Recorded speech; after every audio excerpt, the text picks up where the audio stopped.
നമ്മളിങ്ങനെ പോയാൽ മതി. ഞാൻ കഴിഞ്ഞ ദിവസം പറഞ്ഞു, നമ്മുടെ കുട്ടികൾക്ക് തൊഴിലവസരം കൊടുക്കാൻ പറ്റാത്ത, നമ്മളിപ്പോൾ ചെയ്തുകൊണ്ടിരിക്കുന്ന ഈ ക്ഷേമ പദ്ധതികൾ പോലും ഭാവിയിൽ നിർത്തിവെക്കേണ്ടി വരുന്ന ഒരു പരിതാപകരമായ ഒരു അന്തരീക്ഷത്തിലേക്ക് നമുക്ക് പോകും. നമുക്ക് ഇപ്പോൾ ചെയ്യുന്ന ഒരു വെൽഫെയർ ആക്ടിവിറ്റി നമുക്ക് മെയിൻറ്റെയിൻ ചെയ്യാൻ പറ്റില്ല. ഒരു സുപ്രഭാതത്തിൽ നമുക്ക് അവസാനിപ്പിക്കേണ്ടി വരും. നമുക്കതിനുള്ള പണമില്ലാതെ വരും. നമ്മൾ പണം കടമെടുത്ത് അതിൻ്റെ പലിശ കൊടുത്ത് ആ പലിശ എല്ലാം കൊടുത്തു കഴിയുമ്പോൾ നമുക്ക് ഒന്നും ചെയ്യാനില്ലാത്തൊരവസ്ഥ വരും. ആ പലിശയുടെ നിരക്ക് കൂടിക്കൊണ്ടിരിക്കുകയാണ്. ഈ 77% ടോട്ടൽ ഇൻകത്തിന്റെ 77% കമ്മിറ്റഡ് എക്സ്പെൻഡിച്ചറാണ് എന്ന് പറയുന്ന സ്ഥിതിവിശേഷം വളരെ ഭയാനകമായൊരു സ്ഥിതിവിശേഷമാണ്. പിന്നീട് നമുക്ക് ഒന്നും ചെയ്യാൻ പറ്റാത്തൊരവസ്ഥയിലേക്ക് പോവാണ്. നമ്മൾ വെൽഫെയർ ആക്ടിവിറ്റീസ് ചെയ്യുന്നുണ്ട്, മറ്റു പല സംസ്ഥാനങ്ങളെക്കാൾ ചെയ്യുന്നുണ്ട്, നമുക്കതിൽ അഭിമാനമുണ്ട്. പക്ഷെ ആ അഭിമാനം ഉണ്ടാക്കിയിരിക്കുന്ന ഒരു സ്ഥിതിവിശേഷം കൊണ്ട് ഇത് മെയിൻറ്റെയിൻ ചെയ്ത് മുമ്പോട്ട് പോകണ്ടേ? കൂടുതൽ കാര്യങ്ങൾ ചെയ്യേണ്ടി വരും. ഇപ്പോൾ നേരത്തെ പറഞ്ഞതുപോലെ സീനിയർ സിറ്റിസൺസിന്റെ വകുപ്പുണ്ടാക്കി. പ്രായമായവരുടെ എണ്ണം കേരളത്തിൽ വർദ്ധിച്ചുകൊണ്ടിരിക്കുകയാണ്. ആയുർദൈർഘ്യം വർദ്ധിച്ചുകൊണ്ടിരിക്കുകയാണ്. 80 വയസ്സ് കഴിഞ്ഞും 90 വയസ്സ് കഴിഞ്ഞും ഉള്ളവരെ പ്രൊട്ടക്ട് ചെയ്യാൻ വേണ്ടിയിട്ടുള്ള പുതിയ സംരംഭങ്ങൾ നമുക്ക് ആരംഭിക്കേണ്ടി വരുന്നു. കൂടുതൽ ബാധ്യതകൾ നമ്മുടെ ഇക്കോണമിയുടെ മീതെ വരികയാണ്. അപ്പൊ എന്താണ് സമ്പദ് വ്യവസ്ഥ? ഈ നിലവിലുള്ള ഒരു സമ്പദ് വ്യവസ്ഥ ദീർഘകാലത്തേക്ക് നിലനിൽക്കുന്നതല്ല. ഇതിൽ അടിസ്ഥാനപരമായ മാറ്റം വേണം. നമ്മൾ പറയില്ലേ സാറേ, ഈ എക്കോണമി സ്തംഭിക്കുമ്പോൾ ലോകത്തിന്റെ ചരിത്രം നമ്മൾ പരിശോധിച്ചു കഴിഞ്ഞാൽ ലോകത്തിലെ പല രാജ്യങ്ങളിലും ഉണ്ടായിട്ടുണ്ട്. 1930 ഗ്രേറ്റ് ഡിപ്രഷൻ എന്ന് പറയുന്നതാണ് ലോകം ആദ്യമായി കണ്ട ഏറ്റവും വലിയ സാമ്പത്തിക തകർച്ച. അന്ന് അതിൽ നിന്ന് ലോകം കരകയറിയത് പരമ്പരാഗതമായ രീതികൾ അവലംബിച്ചുകൊണ്ടല്ല, പുതിയ രീതികൾ അവലംബിച്ചുകൊണ്ടാണ്. പുതിയ മാറ്റങ്ങൾ ലോകത്ത് ഇക്കോണമിയിൽ ഉണ്ടാക്കിക്കൊണ്ടാണ്. അങ്ങനെയാണ് കെയ്നീഷ്യൻ തിയറി വന്നത്. ഗവൺമെന്റ് സ്പെൻഡ് ചെയ്യണം, കൂടുതൽ ആളുകൾ സ്പെൻഡ് ചെയ്യണം, മാർക്കറ്റിൽ കൂടുതൽ ആളുകൾ സ്പെൻഡ് ചെയ്യണം. കൂടുതൽ സ്പെൻഡിങ് ഉണ്ടായാൽ മാത്രമേ എക്കണോമിക് ആക്ടിവിറ്റി നടക്കുകയുള്ളൂ. സ്പെൻഡ് ചെയ്യാൻ സർക്കാരിന്റെ കയ്യിൽ പൈസ ഇല്ല, പണം കുറവാണ്, കുറഞ്ഞു വരികയാണ്. സ്പെൻഡ് ചെയ്യാനുള്ള എമൗണ്ട് കണ്ടില്ലേ, ക്യാപിറ്റൽ എക്സ്പെൻഡിച്ചർ 1.3% നിൽക്കുകയാണ്. 1.3%, ലോവസ്റ്റ് ഇൻ ദ കൺട്രി, ഏറ്റവും കുറവായി നിൽക്കുകയാണ്. അത് ആ 1.3യിൽ നിന്ന് അതിന്റെ താഴേക്ക് പോയാലോ ഏത് ഘട്ടത്തിലേക്കാണ് നമ്മൾ പോകുന്നത് എന്ന് നമ്മൾ അറിയണം. കടത്തിന്റെ റേഷ്യോ, GSDPയുടെയും കടത്തിന്റെയും റേഷ്യോ കൂടുന്നു. കടത്തിന്റെ എമൗണ്ടിനെ കുറിച്ചൊന്നും ഞാൻ പറയുന്നില്ല. GSDPയും ഡെറ്റും തമ്മിലുള്ള റേഷ്യോ കൂടുകയാണ്. ഇതൊരു അപകടകരമായ സ്ഥിതിയാണ്. ഇതിപ്പോ നമ്മൾ പരിഹരിച്ചില്ലെങ്കിൽ ഇപ്പോൾ നമ്മൾ രണ്ട് രീതിയാണ് നമ്മുടെ മുമ്പിലുള്ളത്. ഒന്ന്, നമുക്കൊരു നിവർത്തിയില്ലാതെ ഒന്നും ചെയ്യാൻ പറ്റാത്ത ഒരു ഘട്ടത്തിൽ എത്തി നിൽക്കുമ്പോൾ ഒന്നും ചെയ്യാതെ നിസ്സഹായരായി നിൽക്കേണ്ട ഒരു അവസ്ഥയിലേക്ക് നമ്മൾ എത്തും. അതിലധികം വർഷങ്ങൾ വേണ്ട, വിരലിലെണ്ണാവുന്ന വർഷങ്ങൾ മതി നമുക്ക്. കേരളത്തിന്റെ സമ്പദ് വ്യവസ്ഥ ഒരു എന്താണ് നമ്മൾ പറയില്ലേ, വണ്ടി ഓടിച്ചുകൊണ്ടിരിക്കുമ്പോൾ എവിടെയെങ്കിലും പോയി ഇടിച്ചു നിൽക്കും എന്ന് പറയും. ഈ പോക്ക് എവിടെയെങ്കിലും പോയി ഇടിച്ചു നിൽക്കുമ്പോൾ നമുക്കൊന്നും ചെയ്യാൻ പറ്റാത്ത ഒരു ഘട്ടത്തിൽ, അത്യാവശ്യ കാര്യങ്ങൾ പോലും ചെയ്യാൻ പറ്റാത്തൊരു ഘട്ടത്തിലേക്ക് ആ വണ്ടി ഇടിച്ചു നിൽക്കാതെ ആ വണ്ടി അനസ്യൂതം യാത്ര ചെയ്യാൻ വേണ്ടിയിട്ടുള്ള തയ്യാറെടുപ്പുകളാണ്, പ്രിപ്പറേഷൻസ് ആണ് നമ്മൾ നടത്തേണ്ടത്. ഏർലി പ്രിപ്പറേഷൻസ് ആണ് നമ്മൾ നടത്തേണ്ടത്. ഞാൻ ഇപ്പോഴും കരുതുന്നില്ല വല്ലാതെ വൈകി എന്ന് ഞാൻ കരുതുന്നില്ല, ഞങ്ങൾ ആരും കരുതുന്നില്ല. പക്ഷേ ഇനിയും വൈകാൻ നമുക്ക് പാടില്ല. അതുകൊണ്ട് നമുക്ക് വേണം സാറേ, നമ്മൾ നേരത്തെ ഞാൻ സൂചിപ്പിച്ചുകൊണ്ടെന്ന് ആവർത്തിക്കുന്നില്ല, നമുക്ക് ഇൻവെസ്റ്റ്മെന്റ് വേണം. ഇവിടെ പറഞ്ഞല്ലോ വ്യവസായ മന്ത്രി, പണം ഉണ്ടാകണം, ആക്ടിവിറ്റി ഉണ്ടാകണം, ഇക്കണോമിക് ആക്ടിവിറ്റി ഉണ്ടാകണം. അതുകൊണ്ടാണ് ഞങ്ങൾ നേരത്തെ പറഞ്ഞത് റെമിറ്റൻസ് ഇക്കോണമി, അതായിരുന്നു ബാക്ക് ബോൺ എന്ന് അവകാശപ്പെട്ടിരുന്നത്. അവിടെ ജോലി നഷ്ടപ്പെട്ട ആളുകൾ തിരിച്ചു വരുന്ന ഒരു സാഹചര്യം ഏത് ഘട്ടത്തിലും ഉണ്ടാവാം. ഇപ്പൊ തന്നെ ഒരു യുദ്ധം നമ്മുടെ തലയ്ക്ക് മീതെ നിൽക്കുകയായിരുന്നു. എത്ര ബിസിനസ് സ്ഥാപനങ്ങളാണ് തകർന്നത്, അതിന്റെ ഇമ്പാക്ട് എന്തായി? ഗ്ലോബൽ വില്ലേജ് ആണ്. ചെറിയൊരു പ്രശ്നം എവിടെയെങ്കിലും ഉണ്ടായാൽ അതിന്റെ പരിണതഫലം ഉണ്ടാകും. അവിടെ ഇനിയും കൂടുതൽ ആളുകൾക്ക് ഈ ഗൾഫ് നാടുകളിൽ ജോലിക്കുള്ള അവസരമുണ്ടോ? കുറെ ആളുകൾ തിരിച്ചു വരും. അവരെ നമുക്ക് റീഹാബിലിറ്റേറ്റ് ചെയ്യണം. അവരയക്കുന്ന പണത്തിന്റെ തോത് കുറഞ്ഞു വരും. ആ റെമിറ്റൻസ് എക്കോണമിയെ ഇപ്പോൾ തന്നെ നമ്മൾ ഇൻവെസ്റ്റ്മെന്റ് ഇക്കോണമി ആക്കി അതിന്റെ ഒരു പെർസെന്റേജ് കേരളത്തിന്റെ വികസനത്തിന് വേണ്ടി, കേരളത്തിൽ എംപ്ലോയ്മെന്റ് ജനറേറ്റ് ചെയ്യാൻ, കേരളത്തിന്റെ സമ്പദ് വ്യവസ്ഥ മെച്ചപ്പെടുത്താൻ, ഗുണപ്പെടുത്തുന്ന രീതിയിലാണ് നമ്മൾ പറഞ്ഞിരിക്കുന്നത് റെമിറ്റൻസ് ഇക്കോണമി ഈ ഇൻവെസ്റ്റ്മെന്റ് ഇക്കോണമിയായി മാറണമെന്ന്. നമ്മൾ ആരും ഇതുവരെ പരിശോധിക്കാത്തൊരു കാര്യമുണ്ട്. പണം ഉണ്ടാകണമല്ലോ. പണം ഉണ്ടായാലേ ഉള്ളു. കറൻസിയുടെ മാജിക് എന്താണ്? എന്റെ കയ്യിൽ നിന്നും നിങ്ങളുടെ കയ്യിലേക്കും, നിങ്ങളുടെ കയ്യിൽ നിന്നും മൂന്നാമന്റെ കയ്യിലേക്കും, മറ്റുള്ളവരുടെ കയ്യിലേക്കും കൈമാറ്റം ചെയ്യപ്പെടേണ്ട ഒരു വിനിമയ മാധ്യമമാണ് കറൻസി. ആ കറൻസി ഇല്ലാതായാലോ ലിക്വിഡിറ്റി ക്രഞ്ചാണ്. ആക്ടിവിറ്റി ഇല്ലാതാവും. ആക്ടിവിറ്റികൾ കുറഞ്ഞാൽ ഈ പൈസയുടെ സർക്കുലേഷൻ കുറയും. നമ്മൾ ഈ റെമിറ്റൻസ് എക്കോണമിയെ പറ്റി നമ്മൾ എപ്പോഴും പറയാറുണ്ട്, അവിടെ നിങ്ങളോട് അയക്കുന്ന പണം. നമ്മൾ കേരളം ഇതുവരെ ഞങ്ങൾ പരിശോധിക്കാൻ പോവാണ്. റിവേഴ്സ് റെമിറ്റൻസ് ഉണ്ട് കേരളത്തിൽ.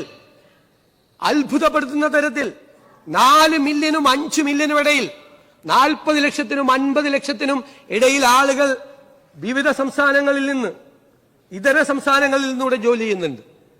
സർ, അവര് ആഴ്ചയിൽ ഒരു ദിവസം അവർക്ക് കൂലി കിട്ടുന്നത് ശനിയാഴ്ച. വളരെ കുറച്ച് പൈസയാണ് സ്പെൻഡ് ചെയ്യുന്നത്. ഞാൻ പറഞ്ഞത് മദ്യപിക്കുന്നതിന്റെ പൈസ മാത്രമാണ് കാര്യമായിട്ട് സർക്കാരിലേക്ക് വരുന്നത്. അത് കുറച്ച് പെർസെന്റേജ് ആണ് അവരില്ലേ. ബാക്കിയുള്ളത് അവർ വളരെ ചെലവ് ചുരുക്കിയാണ് ജീവിക്കുന്നത്. അവർ ഗോതമ്പ് പൊടിയും ഉള്ളിയും സവാള പിന്നെ ദാലുമാണ്, പരിപ്പുമാണ് അവർ വാങ്ങിക്കുന്നത്. അറിയാലോ, പെരുമ്പാവൂരെ മെല്ലക്കൊക്കെ കൃത്യമായിട്ട് വളരെ കുറച്ച് പൈസ സ്പെൻഡ് ചെയ്യും. അവര് നേരത്തെ തിങ്കളാഴ്ച രാവിലെയാണ് അവർ പണം അങ്ങോട്ട് അയച്ചിരുന്നത്. ഇപ്പൊ അവർ ഗൂഗിൾ പേയില് ശനിയാഴ്ച പേയ്മെന്റ് കിട്ടിയാൽ ഉടനെ ഗൂഗിൾ പേയില് അവർ ഈ പൈസ അയക്കുകയാണ്. സർ, റിവേഴ്സ് റെമിറ്റൻസ് ആയി. അതായത് ഞാനൊരു ഉദാഹരണം പറയാം. ഒരു 15 കൊല്ലം മുമ്പ് കൊച്ചി നഗരത്തിൽ ഒരു 100 കോടി രൂപയുടെ കെട്ടിടം പണിതാൽ, അല്ലെങ്കിൽ തിരുവനന്തപുരത്ത് 100 കോടി രൂപയുടെ ഒരു കെട്ടിടം പണിതാൽ അതിൽ 40 മുതൽ 50% വരെ പണം ലേബർ ചാർജായി ഈ തിരുവനന്തപുരം നഗരത്തിലും സമീപ പ്രദേശത്തുമുള്ള തൊഴിലാളികളുടെ വീട്ടിലേക്ക് എത്തുമായിരുന്നോ? 40-50 കോടി, 40% to 50% ലേബർ ചാർജ്. ഇപ്പൊ ആ പണം എങ്ങോട്ടാ പോകുന്നത്? ഒറ്റയാളില്ലല്ലോ നമ്മുടെ ആരും. എല്ലാം ഇതര സംസ്ഥാനങ്ങളിൽ വരുന്ന ജീവനക്കാരാണ്.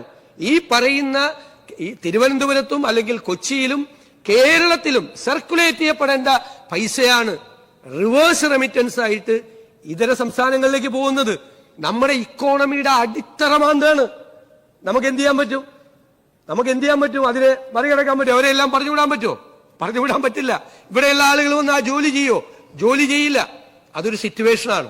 റെമിറ്റൻസിനെ കുറിച്ച് നമ്മൾ അഭിമാനിക്കുകയും കോളർ പൊക്കി കാണിക്കുകയും ചെയ്യുന്ന അതേ അവസരത്തിൽ അപകടകരമായ ഇക്കോണമിയെ അപകടകരമായി അതിന്റെ അടിത്തറ മാന്താൻ പറ്റുന്ന തരത്തിലുള്ള ഒരു റിവേഴ്സ് റെമിറ്റൻസ് ഉണ്ട്. ഈ ഗവൺമെന്റ് അത് വിശദമായി പഠിച്ചാൽ ഇക്കോണമിയെ എങ്ങനെയാണ് ബാധിച്ചിട്ടുള്ളത് നോക്കും. അപ്പൊ നമ്മുടെ മുമ്പിലുള്ള ഓപ്ഷൻ എന്താ? നമ്മുടെ മുമ്പിലുള്ള ഓപ്ഷൻ പരമാവധി ഇൻവെസ്റ്റ്മെന്റ് കൊണ്ടുവരിക. പോർട്ട് സിറ്റി എന്ന് പറഞ്ഞത് നമ്മുടെ ഒരു അഡ്വാൻറ്റേജാ. എന്താണ്? 600 കിലോമീറ്റർ ദൂരം കടലുള്ളത് ഒരു അഡ്വാൻറ്റേജ് ആണ്. ലോകരാജ്യങ്ങളെല്ലാം അത്തരം കടലുകളുള്ള എല്ലാ അഡ്വാൻസ്ഡ് ആയ രാജ്യങ്ങൾ ഇവിടെ പറഞ്ഞു. ദുബായിയുടെ ഇക്കോണമിയെ കുറിച്ച് പറഞ്ഞു. എണ്ണ വറ്റിപ്പോയിട്ടും ദുബായ് നിൽക്കുന്നത് എന്തുകൊണ്ടാണെന്ന വ്യവസായ മന്ത്രി എക്സ്പ്ലെയിൻ ചെയ്തത്. ദുബായ് പോർട്ട് ദുബായിയുടെ GDP-യിലേക്ക് കൊടുക്കുന്ന കോൺട്രിബ്യൂഷൻ 28 to 30%. അതാണ് ഒരൊറ്റ പോർട്ട്. അപ്പൊ ആ പോർട്ട് കേരളം മുഴുവൻ ഡെവലപ്പ് ചെയ്ത് ഇൻവെസ്റ്റ്മെന്റുകൾ കൊണ്ടുവന്ന് നമുക്ക് അതിനെ ഡെവലപ്പ് ചെയ്ത എംപ്ലോയ്മെന്റ് ജനറേഷൻ ഉണ്ടാകും. നമുക്ക് അതിൽ നിന്ന് പണം ഉണ്ടാവും. എക്കണോമിക് ആക്ടിവിറ്റി നടക്കുമ്പോൾ നമുക്ക് പണം ഉണ്ടാവും. അതുകൊണ്ടാണ് നമ്മൾ ഡീവിയേറ്റ് ചെയ്ത്, അതുകൊണ്ടാണ് ഏവിയേഷൻ ഹബിനെ കുറിച്ച് ആലോചിച്ചത്, കൂടുതൽ MSME-കളെ കുറിച്ച് ആലോചിച്ചത്. ആ MSME-കൾക്ക് സപ്പോർട്ട് ചെയ്ത് കൊടുക്കണം. അതിന് നമുക്ക് പണം വേണം. ലാൻഡ് ബാങ്ക് പോളിസി വേണം. റവന്യൂ മന്ത്രിയോട് പറഞ്ഞു. ആ ലാൻഡ് ബാങ്കുകൾ നമുക്ക് എങ്ങനെയാണ് നമ്മുടെ ഭൂമി ഉപയോഗിക്കാൻ പറ്റുന്നത്? നമ്മുടെ ഇക്വിറ്റി, ഇപ്പൊ PPP സംരംഭങ്ങളിൽ നമ്മുടെ ഇക്വിറ്റി ലാൻഡാക്കി മാറ്റണം. ബാക്കി പണം പ്രൈവറ്റ് ഇൻവെസ്റ്റ്മെന്റ് വേണം. അല്ലെങ്കിൽ നമ്മൾ പബ്ലിക് ഇഷ്യൂ കൊണ്ടുവന്ന് NRI ആളുകളുടെ പബ്ലിക് ഇഷ്യൂ കൊണ്ടുവന്നിട്ട് നമുക്ക് കുറെ ഇക്കണോമിക് മോഡൽസ് ഗവൺമെന്റ് വളരെ ഗൗരവതരമായി ഒരു 1/2 ഡസനോളം ഇക്കണോമിക് മോഡലുകളെ കുറിച്ച് ആലോചിക്കുകയാണ്. ഗവൺമെന്റ് ഉണ്ട് അവിടെ.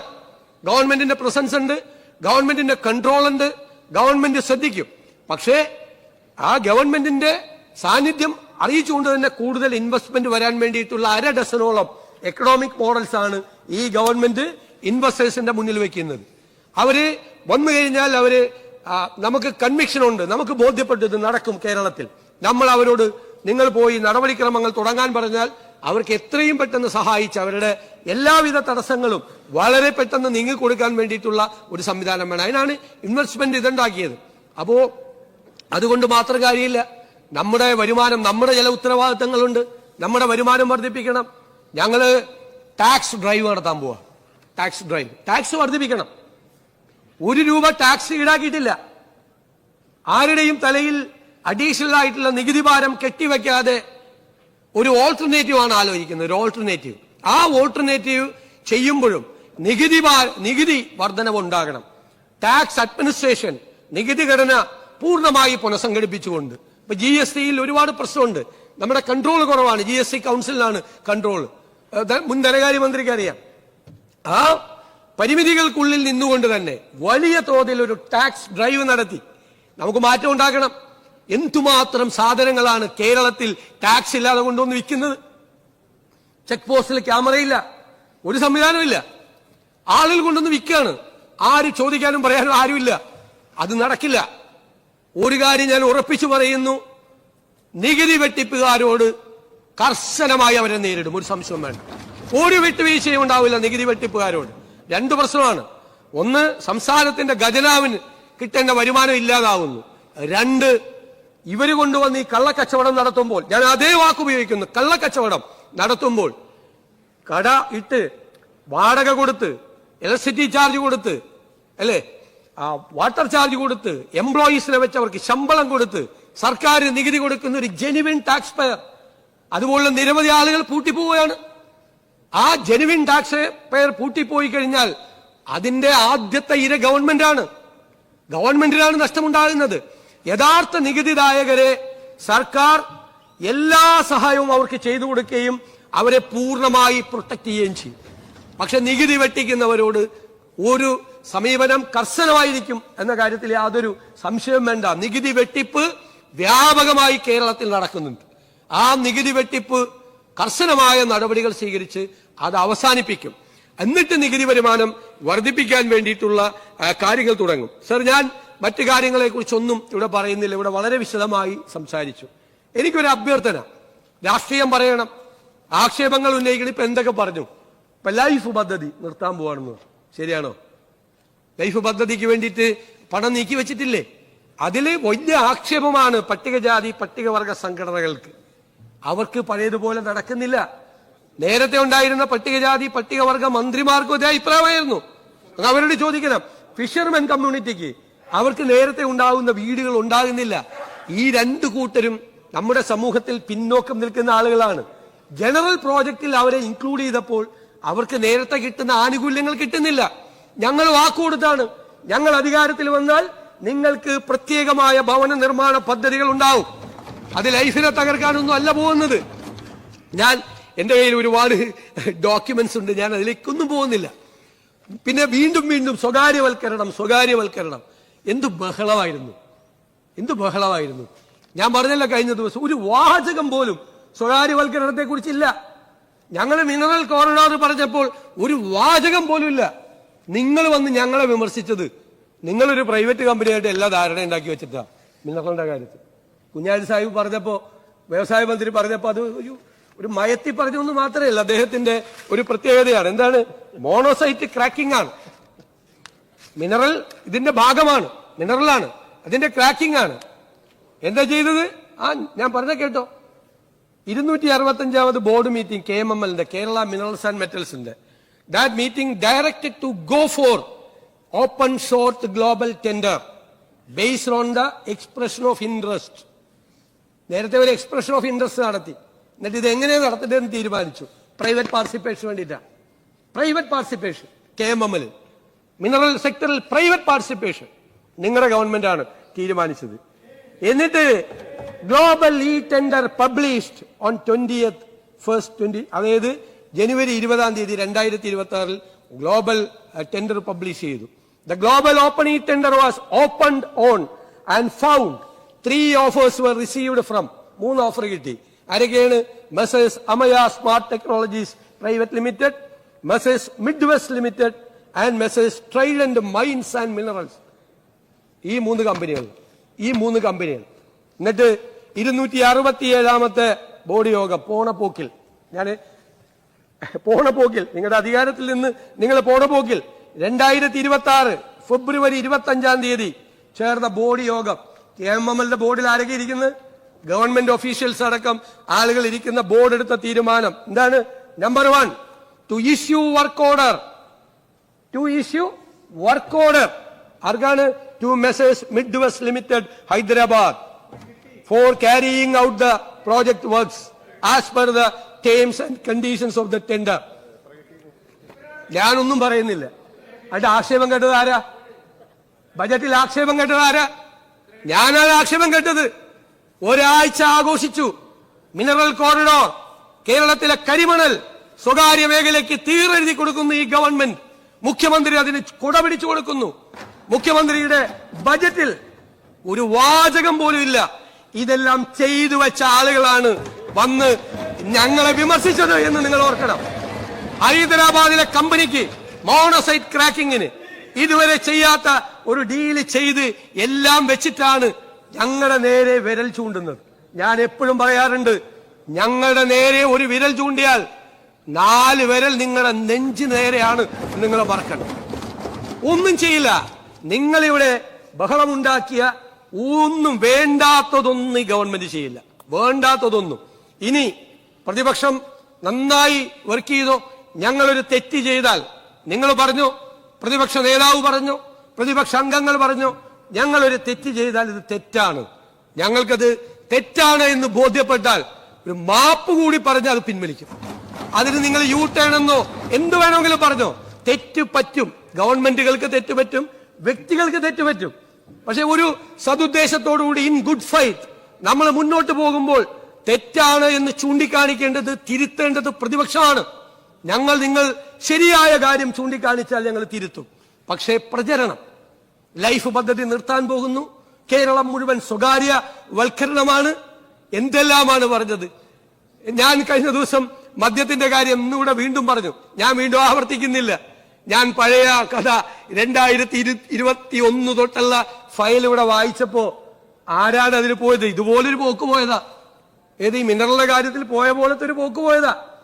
എല്ലാം തിരിച്ചടിക്കും. ഞങ്ങൾ ശ്രദ്ധിച്ചേ ചെയ്യുള്ളൂ, വളരെ ശ്രദ്ധിച്ചേ ഞങ്ങൾ ചെയ്യുള്ളൂ. ഞങ്ങൾക്ക് കേരളത്തിന്റെ താല്പര്യത്തിന് വിരുദ്ധമായി ഒന്നും ചെയ്യില്ല. ഒരു വകുപ്പിലും ചെയ്യില്ല, ഒരാളും ചെയ്യില്ല. ഞങ്ങൾ പരസ്പരം കൂടിയാലോചിച്ചും ചർച്ച ചെയ്തും രാഷ്ട്രീയ തീരുമാനമെടുക്കേണ്ടടുത്ത് രാഷ്ട്രീയ തീരുമാനമെടുത്തും ചെയ്യും. നമുക്ക് എല്ലാവർക്കും ചേർന്ന് നമ്മുടെ കേരളത്തെ രക്ഷിക്കണം.